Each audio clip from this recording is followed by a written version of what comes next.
សួស្តីបងប្អូនទាំងអស់គ្នាសូមស្វាគមន៍មកកាន់ Channel របស់ខ្ញុំបាទសាជាថ្មីម្ដងទៀតមិនខុសប្លែកពីរាល់ដងថ្ងៃនេះគឺយើងមានរឿងថ្មីមួយមកចែកជូនពុកម៉ែបងប្អូនទាំងអស់គ្នាសម្រាប់ដែលរឿងផងដែរត្រូវបានកប់ទុកនៅក្រោមផេះនៃអតីតកាលដ៏ឈឺចាប់រឿងនេះតាក់ទងនឹងភ្លើងមិនមែនភ្លើងចង្ក្រានឬភ្លើងព្រៃទេតែវាជាភ្លើងនៃការប្រច័ណ្ឌដែលឆេះរៀលដាលមិនរើសមកសំបីតែស្លាប់คล้ายទៅជាខ្មោចក៏ភ្លើងនោះមិនរលត់ដែរតោះសាកស្រមៃមើលថាអ្នកកំពុងឈរនៅផ្ទះមួយផ្ទះវិឡាបុរាណមួយដែលគេបោះបង់ចោលនៅក្នុងកណ្ដាលព្រៃជ្រៅរឿងនេះកើតឡើងទៅលើប្តីប្រពន្ធមួយគូឈ្មោះថាបងធីរ៉ានិងបងលីនពួកគេជាគូស្នេហ៍ថ្មីថ្មោងដែលកំពុងតែស្វែងរកសេចក្តីសុខក្នុងជីវិតអាពាហ៍ពិពាហ៍ដោយសារតែចង់បានភាពឯកជននិងចង់សន្សំលុយផងពួកគេក៏សម្រេចចិត្តទិញផ្ទះមួយនៅតំបន់ដាច់ស្រយាលផ្ទះនោះធំណាស់បងប្អូនធំហើយលក់ក្នុងតម្លៃថោកខ្លាំងទៀតផងដែលធ្វើឲ្យអ្នកណាក៏ចង់បានដែរតែអ្នកទាំងអស់គ្នាដឹងហើយរបស់ថោកមិនដែលល្អហើយរបស់ដែលល្អក៏មិនដែលថោកដែរថ្ងៃដំបូងដែលពួកគេបានទៅដល់មេឃស្រទុំខ្លាំងណាស់ហាក់ដូចជាកំពុងកើតទុកជំនួសពួកគេអញ្ចឹងឡានរបស់បងធីរ៉ាបើកចូលទៅក្នុងទីធ្លាផ្ទះដែលពោរពេញដោយស្មៅខ្ពស់ត្រឹមចង្កេះផ្ទះនោះជាផ្ទះថ្មពណ៌សប្រផេះមានបង្អួចឈើធំប៉ុន្តែអ្វីដែលធ្វើឲ្យបងលីនឬក្បាលខ្ញាក់ភ្លាមនោះគឺបង្អួចជាន់ទី2ផ្នែកខាងឆ្វេងបងលីនបានប្រាប់ថាពេលគាត់សម្លឹងទៅបង្អួចនោះគាត់មានអារម្មណ៍ថាដូចជាមាននរណាម្នាក់កំពុងឈរមើលគាត់ពីក្រោយវាំងននអញ្ចឹងមិនមែនមើលដោយធម្មតាទេក៏ប៉ុន្តែគឺមើលដោយការស្អប់ខ្ពើមពួកគាត់ទាំងពីរនាក់បើកទ្វារផ្ទះចូលទៅខាងក្នុងក្លិនដំបងដែលបក់មកប៉ាច្រមុះពួកគេមិនមែនជាក្លិនធូលីនោះទេតែវាជាក្លិនឈ្ងៀមអ្នកទាំងអស់គ្នាយល់អារម្មណ៍នឹងទេ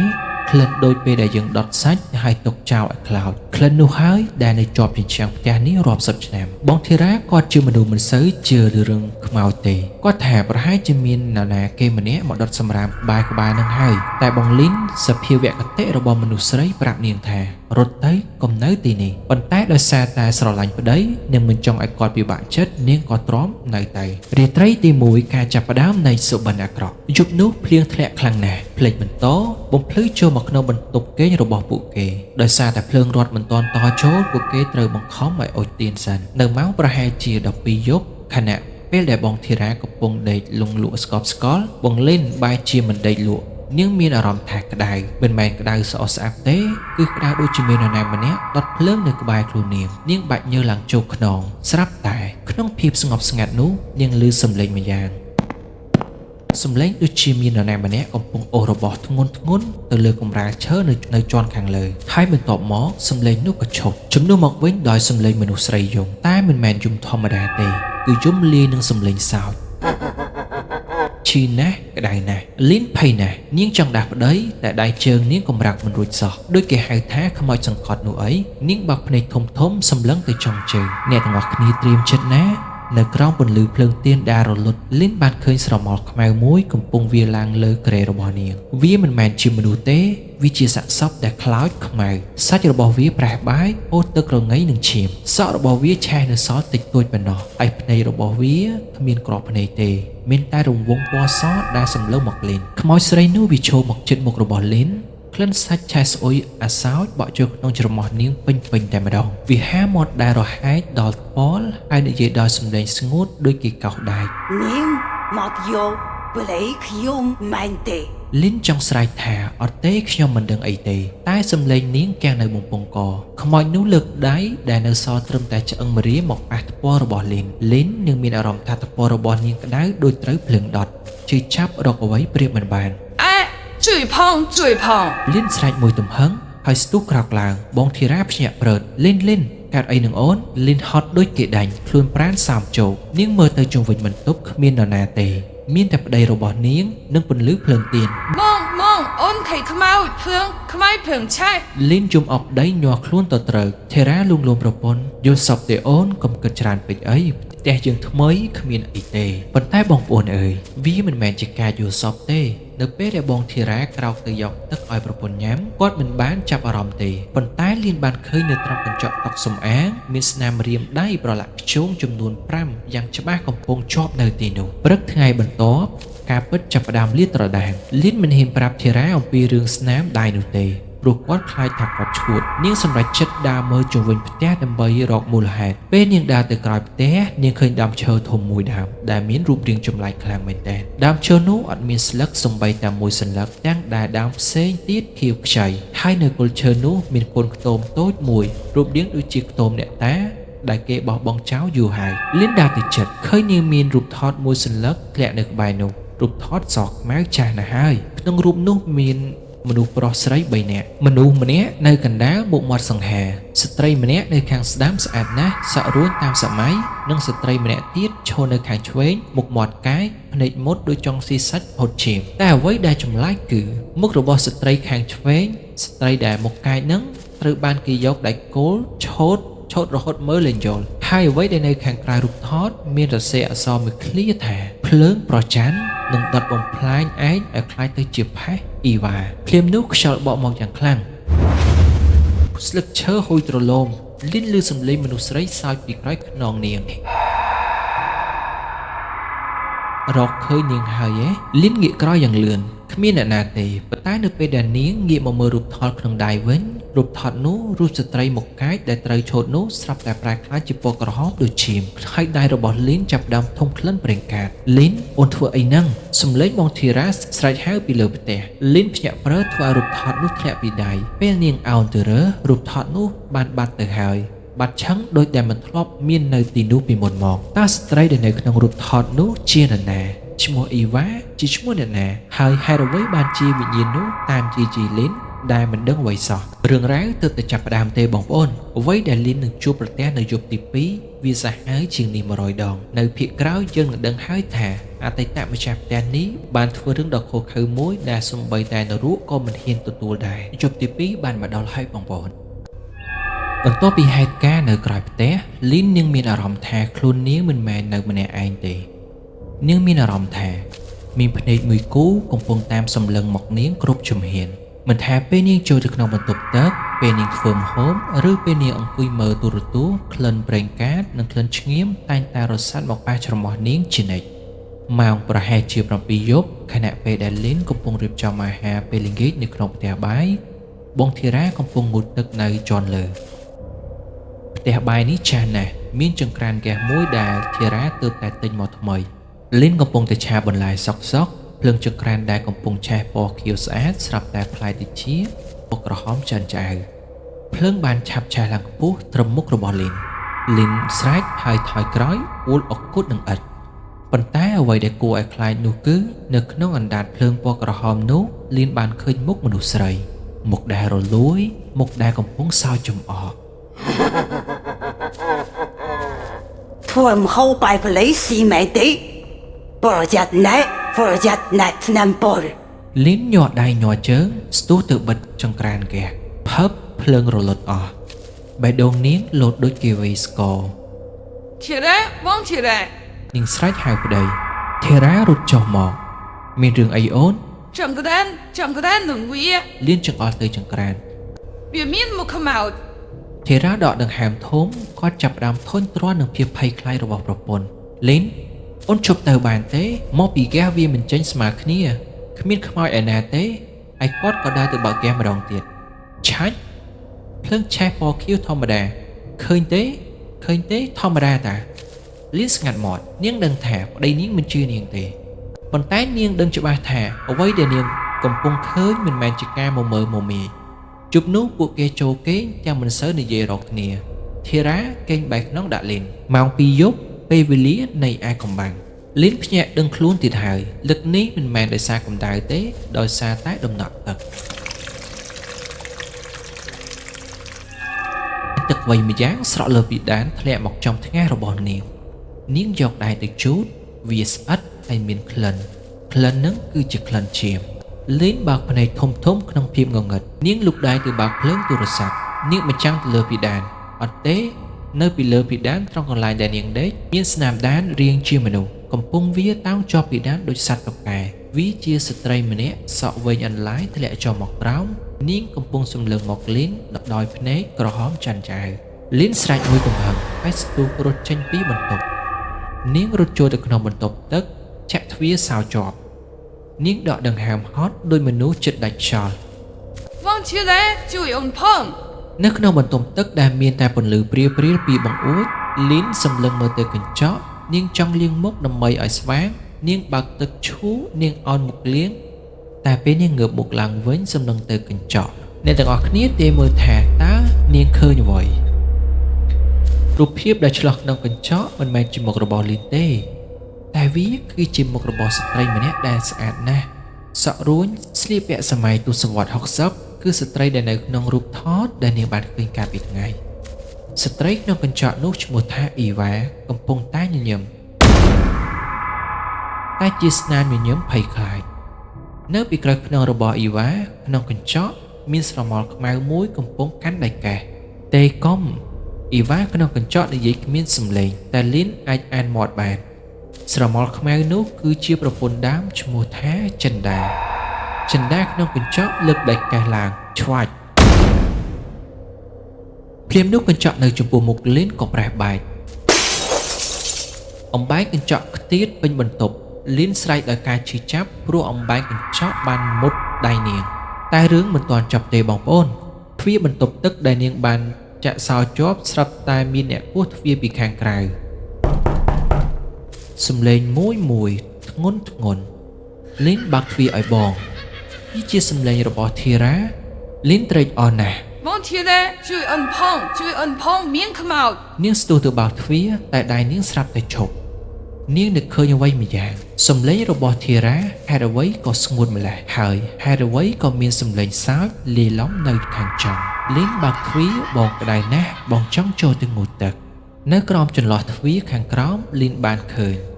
វាមិនមែនជាជើងរបស់ធីរ៉ាទេវាគឺជាជើងដែលខ្លោចខ្លៅគ្មានម្រាមកំពុងឈរនៅមុខទ្វារមិនបងធីរ៉ាទេលីនស្រែកយំចេញទៅឯងជាអ្នកណាសំឡេងនៅខាងក្រៅស្រាប់តែបដូរពីសំឡេងប្រុសទៅជាសំឡេងស្រីវិញភ្លាម还捡到不能赢，俺都在斯拉姆多举完。 ទ្វារបន្ទប់ទឹកចាប់ដើមរង្គោះរង្គើខ្លាំងឡើងហាក់ដូចជាមានកម្លាំងយក្សកំពុងធាក់ពីខាងក្រៅ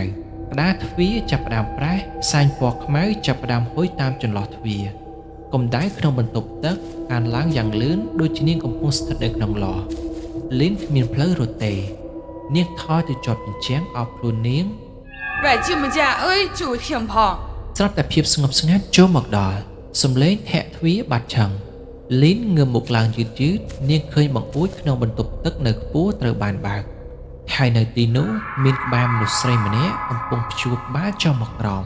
ដូចសត្វប្រជៀវសក់វែងអន្លាយប៉ាឥតមុខរបស់នាងរលួយភ្នែករបស់នាងសម្លឹងចំកែវភ្នែករបស់លីននាងហាមាត់ហើយព្រោះភ្លើងចេញមក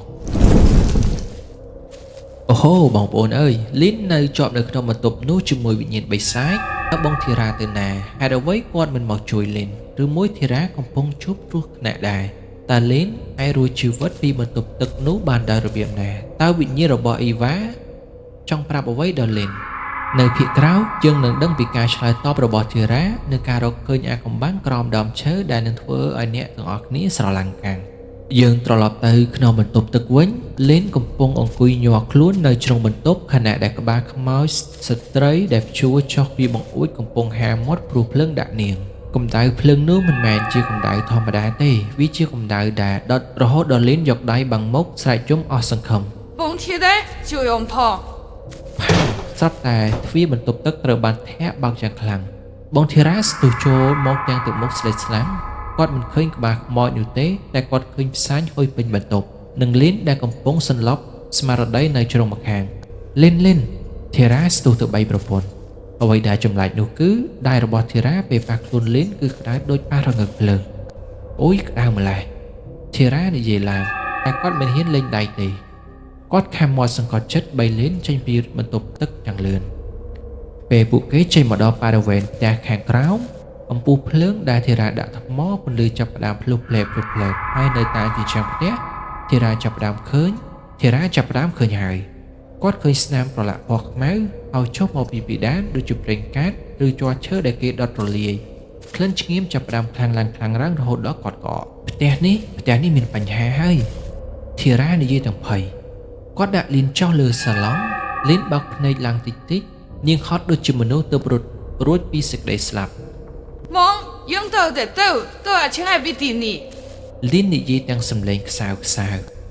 មែនជាងត្រូវទៅឥឡូវនេះធីរ៉ាយល់ស្របគាត់លេងខ្វល់រឿងជឿឬមិនជឿទៀតហើយអ្វីដែលសំខាន់គឺសុវត្ថិភាពពួកគេទាំងពីររត់ចេញទៅក្រៅផ្ទះកាត់ដំណក់ទឹកភ្លៀងដែលកំពុងធ្លាក់យ៉ាងខ្លាំងធីរ៉ាគ្រាលីនចូលទៅក្នុងឡានឆាប់ឡើងអូនធីរ៉ាចូលឡានបិទទ្វារក្រឹបគាត់សាកបញ្ឆេះឡានតែឡានមិនឆេះស្អីហ្នឹងឆេះឡើងធីរ៉ាស្រែកដាក់ចង្កូតឡាន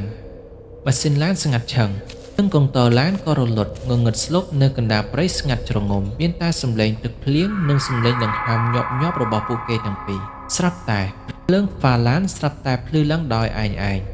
ពន្លឺភ្លើងនោះបានចំទៅមុខកាត់ស្បែកភ្លៀងទៅចំដើមឈើធំដែលនៅខាងក្រៅផ្ទះ 望起来，没怒。 លៀនចង្អុលដោយដៃញ័រនៅក្រោមដើមឈើនោះមានពន្លឺភ្លើងហ្វាឡាននិងមានមនុស្សស្រីម្នាក់កំពុងឈរនាងស្លៀកពាក់ស្អាតបាតសក់រួចគឺអ៊ីវ៉ានាងមិនគួរឲ្យខ្លាចទេតែនាងមើលទៅកំសត់ណាស់ទឹកមុខនាងស្លេកស្លាំងខ្លួននាងសើមជោកដោយទឹកភ្លៀងនាងលើកដៃចង្អុលចុះទៅក្រោមចង្អុលទៅគល់ឈើ 娘将爱人追。 លីននិយាយតិចហាក់ដូចជាមានអ្វីមកបញ្ជាចិត្តនាងកុំទៅអីលីននៅឲ្យស្ងៀមធីរ៉ាចាប់ដៃប្រពន្ធប៉ុន្តែលីនដូចជាត្រូវមុនអាគមអញ្ចឹងនាងបើកទ្វារឡានហើយរត់ចុះទៅកណ្ដាលភ្លៀងលីនត្រឡប់មកវិញធីរ៉ាស្រែកហៅហើយស្ទុះរត់ទៅតាមក្រោយលីនរត់ទៅដល់គល់ឈើនាងលុតជង្គង់ចុះដីនៅទីនោះទន់ដោយសារទឹកភ្លៀងនាងចាប់ផ្ដើមយកដៃកាយដីកាយទាំងកំរោល 内地你，不给内地你。 លីននិយាយម្នាក់ឯងធីរ៉ារត់ទៅដល់ចាប់ស្មាប្រពន្ធលីនអូនឈួតហើយមែនទេឈប់ទៅ对梦，对的就听，妈妈能进对，你们哪用的难对，简单什么那边，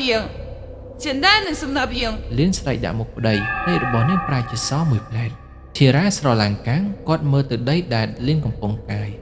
គាត់ឃើញអ្វីម្យ៉ាងពណ៌សសោះបោះចេញពីដីវាគឺជាឆ្អឹងធីរ៉ាព្រឺក្បាលខ្ញាក់គាត់លេងហាមប្រពន្ធហើយគាត់ដុតជង្គង់ចោះរួចជួយកាយដីនោះដែរមួយសន្ទុះក្រោយមកពន្លឺក្រោមពន្លឺភ្លេងបន្ទោពួកគេបានរកឃើញហឹបដាច់មួយដែលច្រេះចាប់និងមានស្នាមខ្លោចហើយនៅពីលើហឹបនោះគឺជាក្រុងឆ្អឹងមនុស្សពីរនាក់ឆ្អឹងមួយធំកំពុងអោបឆ្អឹងមួយទៀតដែលទុយល្អិតឆ្អឹងទាំងនោះមានពណ៌ខ្មៅកណ្ដាលបញ្ជាក់ថាពួកគេត្រូវបានដុតទាំងរស់យ៉ាងវេទនាបំផុតលីនយំដូចជាសាច់ញាតិខ្លួនឯង 您去以外，哎，你去过路吧娘，不给们断班嘎碰，简单啥黑呢？ ស្រាប់តែខ្យល់ព្យុះបក់បោកយ៉ាងខ្លាំងហឹបដែកដែលពួកគេកំពុងជីកបាននោះស្រាប់តែក្តៅឡើងពីក្រោយខ្នងរបស់គេសម្លេងសើចដែលសាហាវបំផុតបានពន្លឺឡើង 不安长得该不难没得。 ធីរ៉ានិងលីនងាកក្រោយព្រមគ្នានៅមាត់ទ្វារផ្ទះចិនដាខ្មោចកំណាចកំពុងឈរនៅទីនោះប៉ុន្តែលើកនេះនាងមិនមែនជាស្រមោលទៀតទេនាងគឺជាដុំភ្លើងរាងកាយនាងឆាសយ៉ាងសន្ធោសន្ធៅកម្ពស់ខ្ពស់ជាងដំបូលផ្ទះដៃរបស់នាងកាន់សោមួយសោដែលចាក់ពីក្រៅមិនឲ្យអ៊ីវ៉ានិងកូនរត់ចេញពីភ្លើងបាន 不安记着飞么靠，你请不安个头得咁老不给的。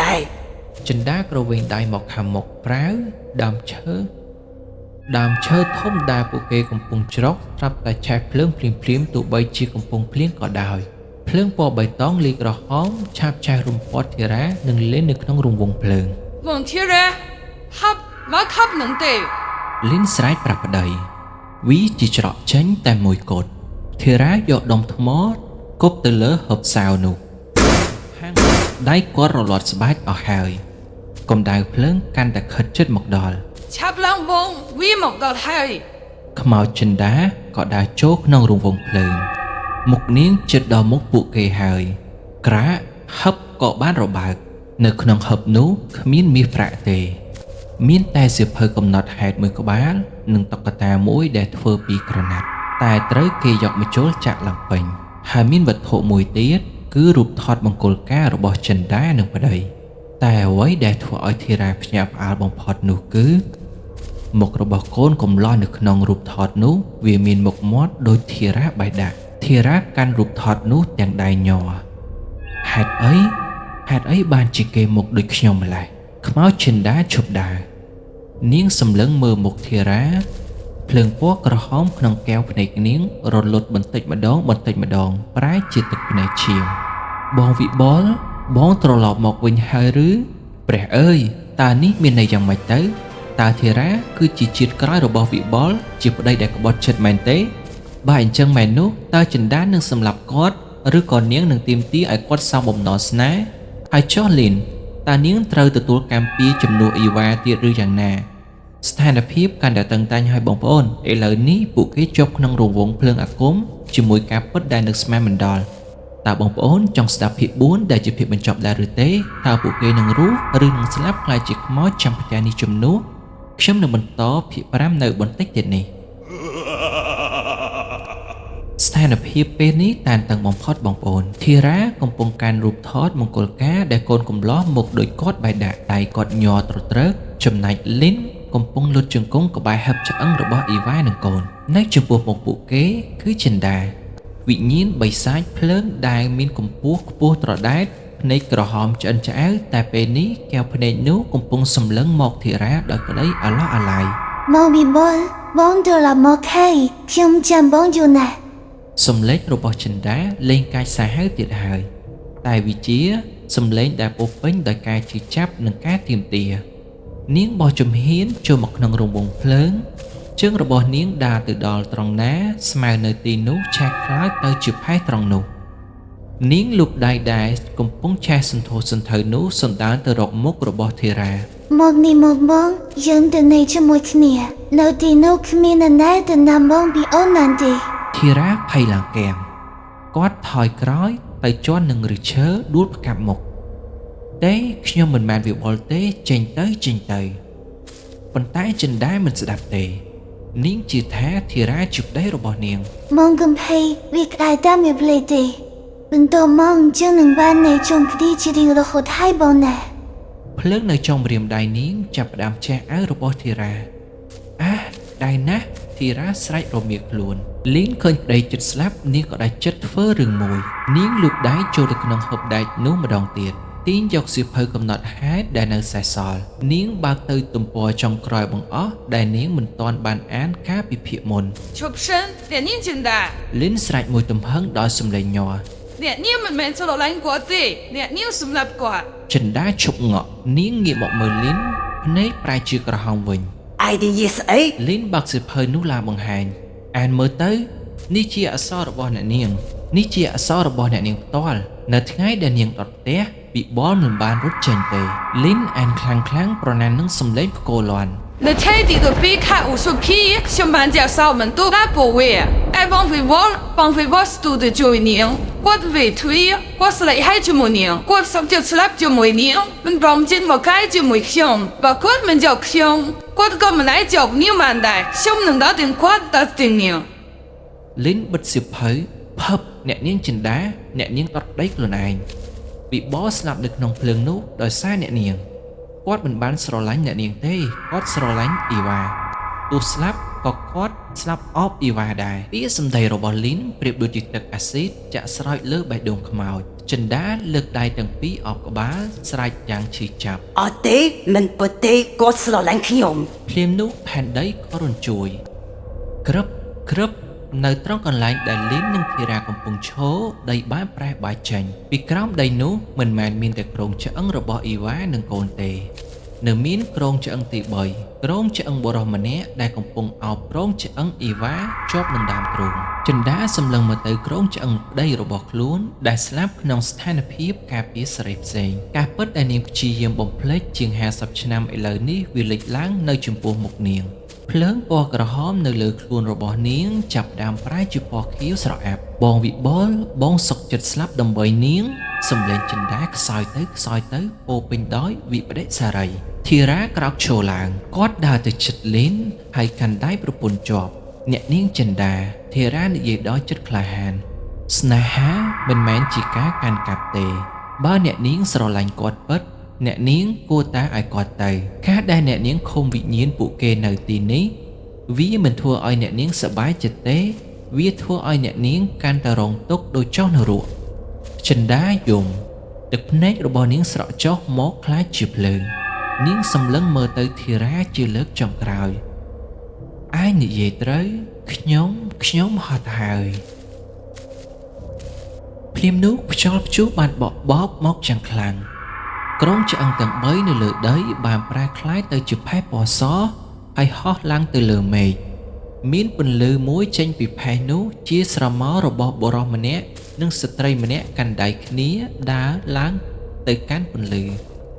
ចិន្តាសម្លឹងមើលពួកគេនាងញញឹមទាំងទឹកភ្នែក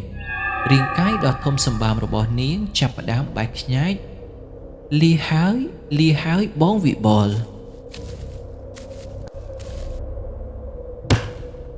វ័យគ្រប់យ៉ាងក៏រលាយបាត់អស់ភ្លើងរលត់ខ្យល់ព្យុះស្ងប់ស្ងាត់នៅសល់តែដំណក់ទឹកភ្លៀងរឹមនិងសំឡេងសត្វវាត្រីយំធីរ៉ានិងលីនឈរនៅកណ្ដាលភាពងងឹតក្រោមដើមឈើធំពួកគេនៅរស់ភាគបញ្ចប់ស្នាមដានស្អែកព្រឹកឡើងពន្លឺព្រះអាទិត្យបានចាំងចូលមកបំភ្លឺភូមិគ្រឹះចាស់នោះអ្នកភូមិដែលនៅក្បែរនោះមានការភ្ញាក់ផ្អើលយ៉ាងខ្លាំងពេលដែលឃើញដើមឈើធំនៅក្រោយផ្ទះនោះត្រូវរន្ទះបាញ់ឆេះខ្មៅសល់តែគល់ប៉ុន្តែចម្លែកត្រង់ថាផ្ទះវិឡានោះវិញបែរជាមិនមានស្នាមភ្លើងឆេះអ្វីសោះទាំងដែលយប់មិញពួកគេឃើញភ្លើងឆេះយ៉ាងសន្ធោសន្ធៅធីរ៉ានិងលីនបានសម្រេចចិត្តលក់ផ្ទះនោះចោលភ្លាមក្នុងតម្លៃថោកបំផុតហើយក៏រចេញទៅនៅទីក្រុងវិញពួកគេបានធ្វើបុណ្យឧទ្ទិសកុសលដល់វិញ្ញាណទាំង3យ៉ាងធំដុំប៉ុន្តែរឿងរ៉ាវមិនទាន់ចប់ទាំងស្រុងទេមួយឆ្នាំក្រោយមកនៅយប់មួយមានភ្លៀងធ្លាក់រឹមលីនកំពុងអង្គុយមើលទូរទស្សន៍ជាមួយនឹងធីរ៉ាយ៉ាងមានសេចក្តីសុខពួកគេទើបតែបានកូនប្រុសម្នាក់ដែលគួរឲ្យស្រឡាញ់ធីរ៉ាដោះអាវចេញដើម្បីបដូរខោអាវដេកលីនក្រឡេកមើលទៅខ្នងរបស់ប្តីនាងស្រាប់តែគាំងនៅត្រង់ស្មារបស់ធីរ៉ាកន្លែងដែលខ្មោចចិន្តាធ្លាប់លូកដៃប៉ះកាលពីយប់នោះវាមិនទាន់បានបាត់ទៅណាទេវាបានខ្លាចជាស្នាមប្រជ្រុយពណ៌ក្រហមរាងដូចជាស្នាមបាតដៃយ៉ាងច្បាស់ហើយពេលដែលលីនចូលទៅជិតដើម្បីពិនិត្យមើលនាងស្រាប់តែធំក្លិនម្យ៉ាងចេញពីស្នាមនោះវាមិនមែនជាក្លិនញើសទេវាគឺជាក្លិនឆ្ងៀមធីរ៉ាងាកមកញញឹមដាក់ប្រពន្ធមានរឿងអីអូនលីនញញឹមយ៉ាងស្ងួតអត់អីទេហ្មងនាងមិនហ៊ានប្រាប់គាត់ទេព្រោះនាងដឹងថាទោះបីជាវិញ្ញាណទៅចាប់ជាតិក៏ដោយប៉ុន្តែភ្លើងគំនុំនៃការប្រច័ណ្ឌវាមិនងាយនឹងរលត់ទាំងស្រុងនោះទេវាគ្រាន់តែដេកលក់រងចាំថ្ងៃណាមួយដែលមាននរណាម្នាក់ដាស់វាឲ្យភ្ញាក់ឡើងវិញតែប៉ុណ្ណោះចប់ដោយបរិបូរណ៍សូមអរគុណសម្រាប់ការទស្សនាហើយក៏សូមអភ័យទោសលើសលួសខ្វះខាតនៅត្រង់ចំណុចណាមួយផងដែរសូមអរគុណសូមជម្រាបលាជួបគ្នានៅវីដេអូក្រោយ